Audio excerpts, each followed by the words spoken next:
Hello, bonjour et bienvenue à Good Morning Jesus. 20 minutes dans la présence de Dieu.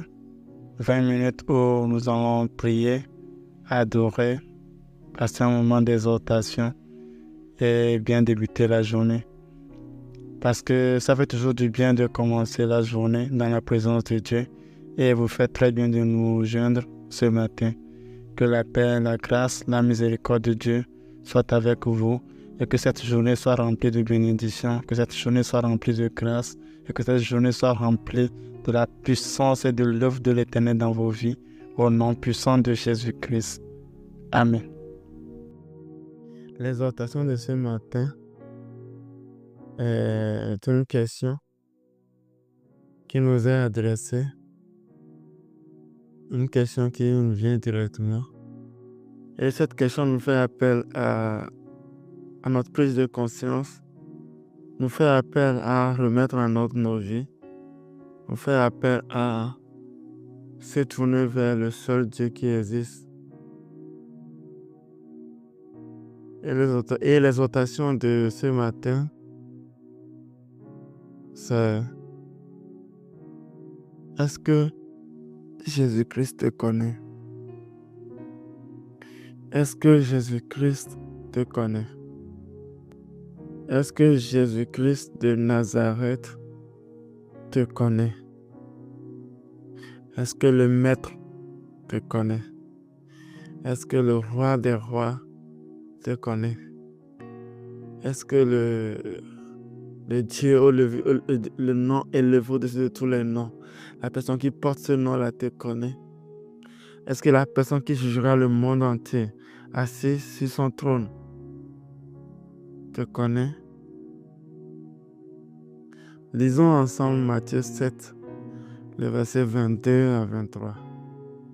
Matthieu 7, le verset 22 à 23.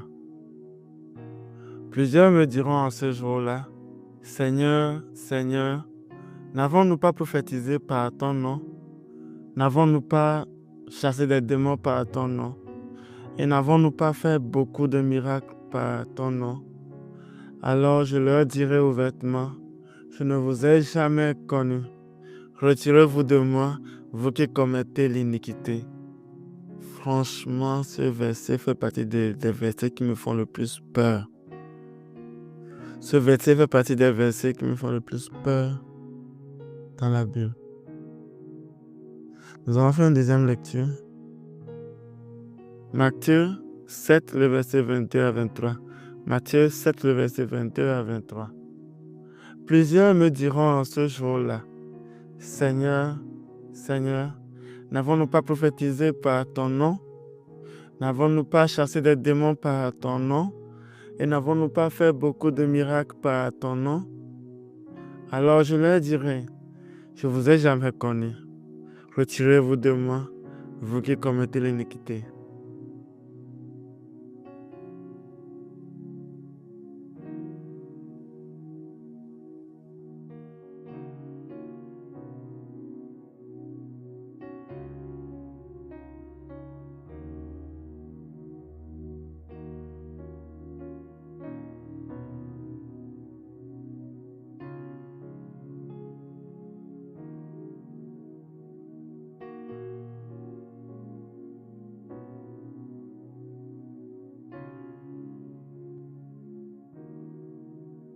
Est-ce que Christ te connaît? Est-ce que Christ te connaît? Souvent, quand je finis de lire ce verset, ça me donne un peu un temps de silence parce que je dois réfléchir. Et je ne réfléchis pas seulement parce que pour me poser la question, est-ce que Christ me connaît? Non. Je me pose la question pour beaucoup de personnes aussi. Moi-même, je suis dedans, et pour beaucoup de personnes qui utilisent le nom de Jésus, qui prophétisent au nom de Jésus, qui chassent les démons au nom de Jésus et qui font beaucoup de miracles par le nom de Jésus. Et j'imagine ce jour-là, tu t'approches de Dieu, tu dis: oui, j'ai fait tout ça en ton nom, j'ai fait tout ça en ton nom. Et Jésus te dit ouvertement: arrière de moi, je ne vous ai jamais connu. Je ne vous ai jamais connu, retirez-vous de moi, vous qui commettez l'iniquité. Hey, my God. My God. My God. Sois pas un faux dans le royaume de Dieu. Sois pas un faux dans l'œuvre de Dieu.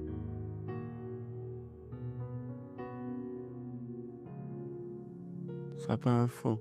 Sois vrai. Sois fidèle. Sois véridique.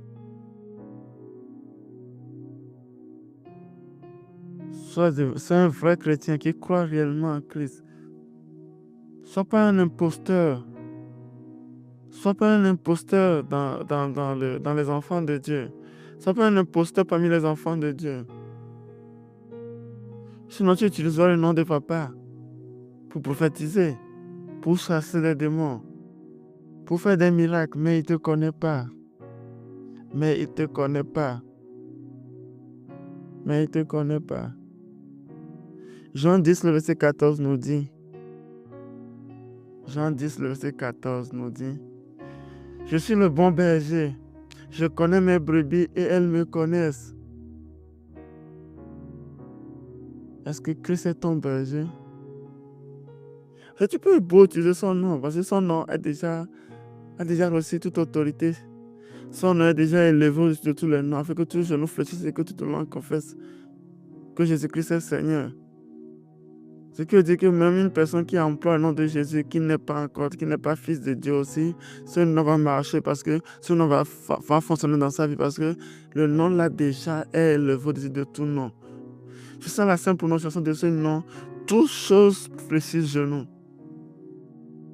Les miracles arriveront, vous prophétiserez, les démons seront chassés au nom de Jésus.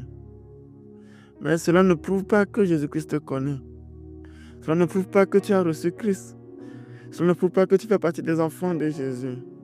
Rien ne prouve cela.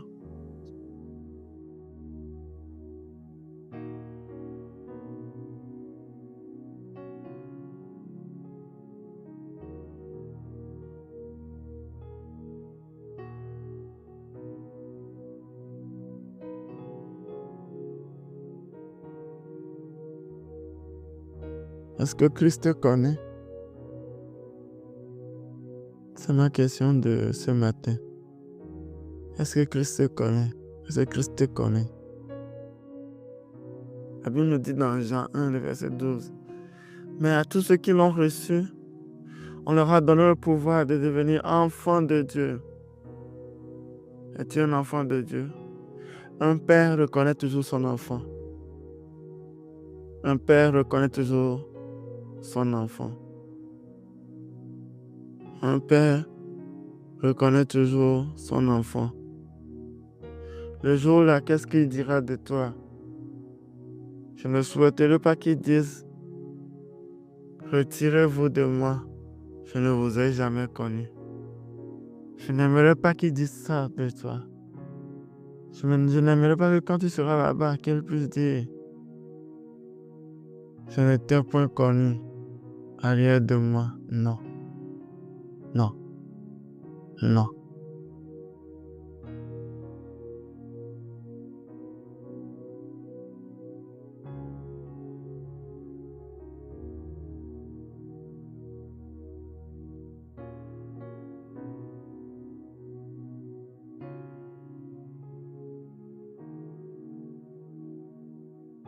Jésus-Christ veut te connaître aujourd'hui. Oui, Jésus-Christ veut te connaître aujourd'hui. Laisse-toi conduire. Accepte de devenir son enfant et il te connaîtra. Et là, tu seras épargné de cette phrase-là le jour du jugement. Imagine, tu vois la hyène à côté, tu vois l'enfer à côté, tu vois la porte du paradis, tu vois Dieu et tu vois Jésus sur son trône. Tu te présentes devant lui, le jour du jugement. Au lieu qu'il t'accueille, parce que tu as utilisé son nom, au lieu qu'il t'accueille, parce que tu as prophétisé, tu as chassé les démons, tu as fait tout en son nom, tu pries, tu donnes la dîme, tu fais tout ce qu'il faut faire. Alors qu'il t'accueille, il te dira, je ne vous ai jamais connu. retirez-vous de moi. Et en plus, il a dit, vous qui commettez l'iniquité, prie pour qu'il ne soit pas trouvé de l'iniquité en toi. Prie pour que le Seigneur te fasse grâce et qu'on ne trouve pas de l'iniquité en toi. L'iniquité, c'est une forme de péché que tu fais jusqu'à ce que ça devienne une nature pour toi. Ça devient un péché que tu fais jusqu'à ce que ça devienne naturel pour toi de faire ce péché. C'est ça qu'on appelle l'iniquité.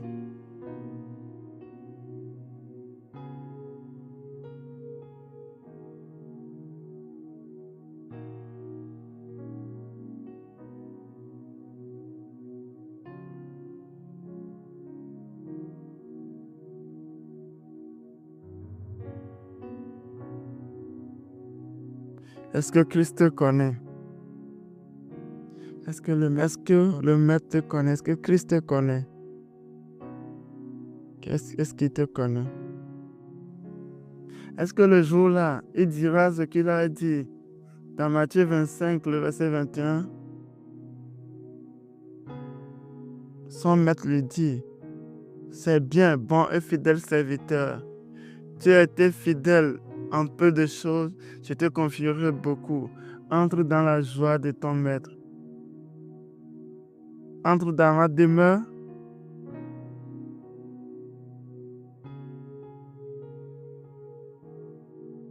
J'aimerais te dire que ta vie chrétienne actuellement en vaut la peine. Tes sacrifices, tes jeûnes, tes prières, ta consécration, ton effort pour quitter l'impudicité, ton effort pour quitter certains péchés, ton effort pour quitter certaines formes de péché, ton effort pour devenir encore plus meilleur. Cet effort-là, Jésus le voit. Et il sait. Il le voit. Et il sait que tu es mon enfant. Il sait que tu es son enfant. Il sait que tu es son enfant. Il ne te sera pas dit, arrière de moi, je ne t'ai point connu. Mais plutôt il te sera dit, bon et fidèle serviteur, entre dans ma demeure.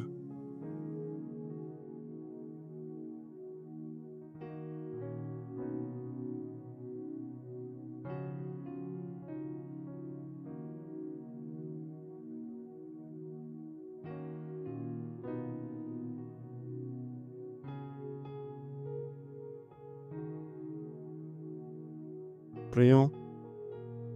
Prions à ce moment. Nous allons d'abord demander pardon à Dieu. Nous allons d'abord lui demander pardon parce que nous avons une vie. Et cette vie n'est pas une vie que Christ souhaiterait qu'on ait. Parce que nous avons de l'iniquité en nous, parce que nous avons certaines manières, certains péchés que nous gardons enfuis en nous et que nous aimons, que nous chérissons. Et ça peut nous amener à la perdition le jour du jugement. Ça peut nous condamner le jour du jugement. Mais nous savons que Jésus-Christ nous dit, si quelqu'un reconnaît ses fautes et qu'il vient demander pardon, le Père céleste qui est dans les cieux lui pardonnera. Nous avons besoin d'un pardon aujourd'hui.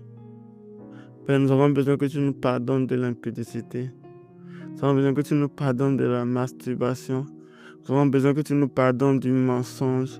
Nous avons besoin que tu nous pardonnes de plein de choses qui sont devenues iniquités dans nos vies. Qui sont devenues iniquités dans nos vies. Qui sont devenues des péchés. Qui sont en train de devenir des natures pour nous. Parce que nous l'avons tellement fait, nous l'avons tellement péché, nous avons tellement tombé que ça ne nous dit plus rien. Alors que nous sommes en train de perdre progressivement notre vie éternelle. Quand nous te demandons pardon, nous te supplions, te demandons pardon, Seigneur. Pardonne-nous.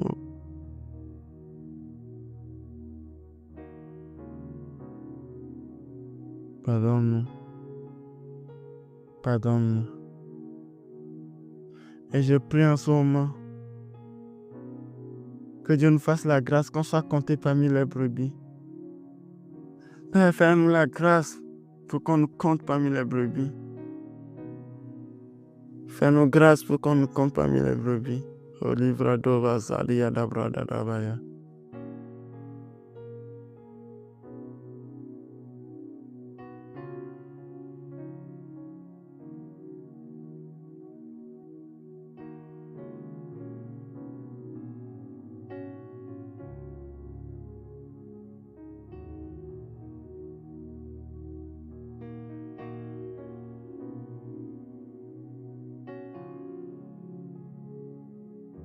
Dis-lui quelque chose, dis-lui Seigneur, dis-lui. Seigneur, sincèrement, je veux être compté parmi tes brebis. Seigneur, sincèrement, je veux être compté parmi tes brebis. Sois mon berger, Seigneur. Sois mon berger, parce que tu nous as dit dans ta parole dans Jean 10, 14, que je suis le bon berger, je connais mes brebis et elles me connaissent. Seigneur, je veux te connaître et toi aussi, je veux que tu me connaisses. Seigneur, connais-moi. Seigneur, aie connaissance de moi. Seigneur, sois mon berger et connais-moi. Parce que moi aussi, je te connais.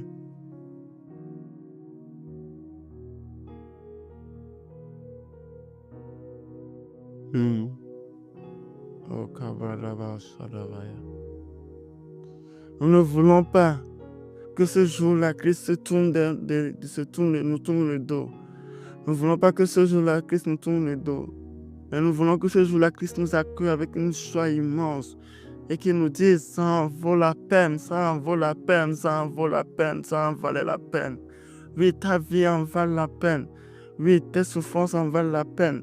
Oui, tes moments de prière dans toute la nuit en valent la peine. Oh oui, tes moments que tu passes dans la présence de Dieu en cachette, ça en vaut la peine. Christ ne te dira jamais le jour-là. Parce qu'il te connaît, tu n'entendras jamais cette phrase-là. Je ne vous ai jamais connu. Parce qu'il te connaît. Parce qu'il te connaît. Parce qu'il te connaît. Au nom puissant de Jésus-Christ. Père, merci parce que tu nous as exaucés. Père, merci parce que nous sommes classés maintenant parmi tes brebis. Père, merci parce que nous avons la vie éternelle. Père, merci au nom puissant de Jésus-Christ. Il y a un message réservé pour vous. Écoutez ceci. Amen.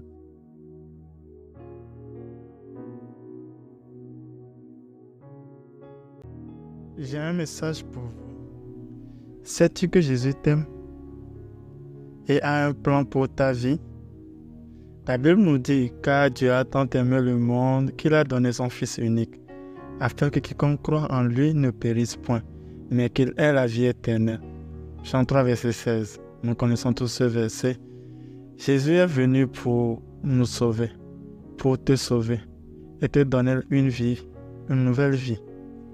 Si tu te sens perdu, si tu cherches un sens à ta vie, sache que Jésus est là pour toi. Il dit, venez à moi, vous tous qui êtes fatigués et chargés, et je vous donnerai du repos. Matthieu 11, le verset 28. Nous ne pouvons pas trouver la paix ou le salut par nos propres forces, mais Dieu nous offre un chemin. Je suis le chemin, la vérité et la vie, dit Jésus dans Jean 14. Ouvre ton cœur aujourd'hui, oui, si tu le peux, et dès que l'occasion se présente, dès que tu écoutes ma voix et que ça te parle, ouvre-lui juste ton cœur et laisse-le transformer ta vie. Et si tu acceptes de l'ouvrir ton cœur et de te laisser transformer, et laisser Dieu transformer ta vie, laisser Jésus-Christ transformer ta vie, j'aimerais faire cette prière avec toi. Seigneur Jésus, je reconnais que j'ai besoin de toi. Je crois que tu es mort pour moi et que tu es ressuscité. Aujourd'hui, je t'accepte comme mon sauveur. Prends ma vie et guide-moi sur le bon chemin. Amen. Dieu t'aime et il a préparé une nouvelle vie pour toi en Christ. Passe une agréable journée. Au nom puissant de Jésus-Christ. Amen.